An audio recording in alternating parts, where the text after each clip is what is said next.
My name's Matthew. I'm a swim instructor by day. I'm the assistant manager at Wichita Swim Club, and then I take pictures on the side.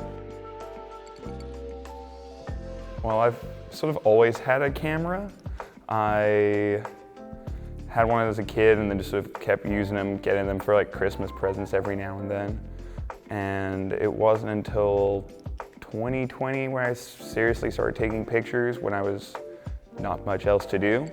And it wasn't really until 2022 when I was out on a trip with some friends where I picked up my dad's old film camera and really started delving into the film side of photography, and it's blown up from there. When I look around now, I start seeing like complementary colors. I see compositions, as poetic as that sounds. I just sort of see things sometimes. I go like, oh, that looks interesting. That could be cool if I take a picture with it. And it sort of made it a little bit nicer seeing things that way. Well, usually the things that bring me joy are the stuff that I find interesting. You know, old cars, old buildings, nature. A lot of my stuff has nature with it, and just animals, stuff like that. Other things I find just places that no longer people go to as often, and sort of abandoned because it just looks cool and sort of fits that niche of film photographer and old abandoned things. Always seems to go well together. It's the feeling of nature taking back over. A lot of them have started to decay and fall apart, and me going back there is able to bring how they used to look back. People may have left, but they still exist. So when I go and take pictures, I find what has been forgotten and try and bring it to light, and people can see what is still there. Well, using cameras that are now probably almost twice as old as me, there's a nice nostalgia about using something that is still working when I know some of my modern cameras have failed me after only a couple of years. These cameras don't need batteries. They don't have anything other than, they're all mechanical. So they're solid. And the nostalgia of just, my first camera that I ever used for film was my dad's.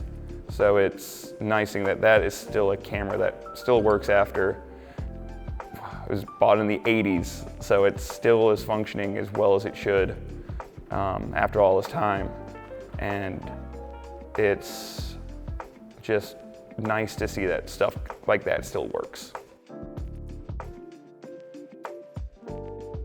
It's what I've seen in my travels and in my day-to-day life, that people can see what the world as I see through the one thing that I can capture and bring that back to everyone else. I have a vast collection of cameras, too many as people have told me. I have everything from a camera from 1947 that shoots 4x5 large format negatives, all the way down to my Pentax K1000 here. My favorite camera, probably my Minolta X300, which is my dad's first camera, so it's something that is near and dear to my heart. One of my newer cameras, and my Mamiya RB67 is really cool. It's about 7 pounds, fully loaded, and takes medium format film. So I like the whole range of cameras. My favorite film is usually like Kodak Gold or the Fujifilm 400. But recently I've been shooting a lot more black and white.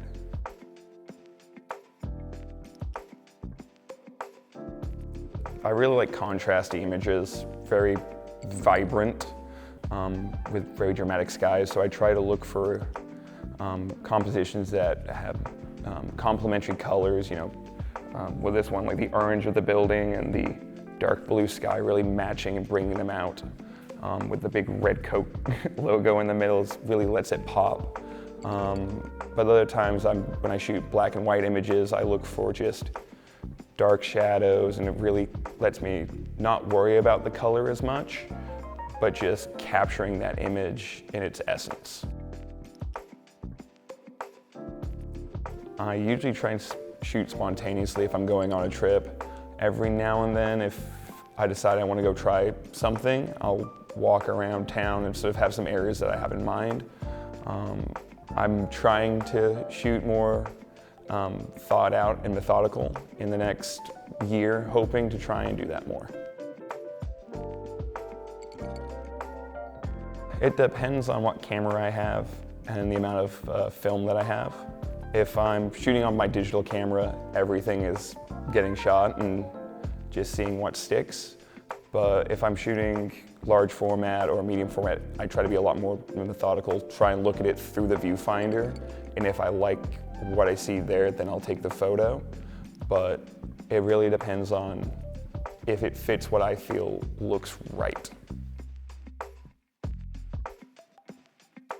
It feels really good. I'm super happy.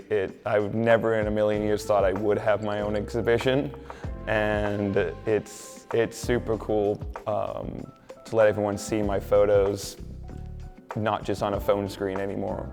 So I'm super excited.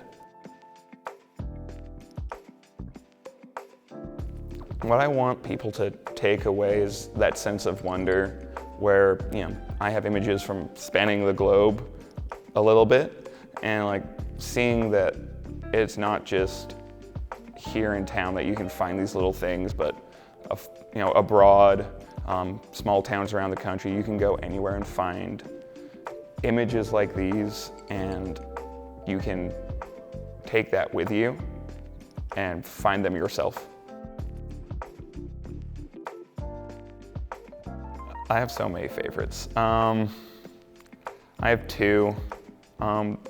This one right here is probably one of my favorites. I was on a trip with my girlfriend to her grandparents' hometown to see the giant ball of string, and we were just walking around. She was showing me some of the places that she knew where she grew up and visited. And as we were walking back, I saw the big Coke sign pop out, and I knew it was a sort of a cool image, and the colors were all nice, so I took that one and it turned out pretty good. And one of my other favorite ones is a wet floor sign that is lit up, and it was at a hotel bar while we were in Dublin waiting to catch a flight. And when I walked outside for a minute, it was raining, and the light of the wet floor sign reflected nicely, so I took a picture with my phone, and I think it turned out surprisingly good. I recently picked up a 4x5 camera, so a large format, one sheet of film per slide. So I'm hoping to play with that a little bit more and maybe try my own typography program of pump jacks. So it's like nodding, donkey-looking things that pump oil. So I'm hopefully going to try and shoot a series of photos, just finding different ones of those around the area and taking pictures of them.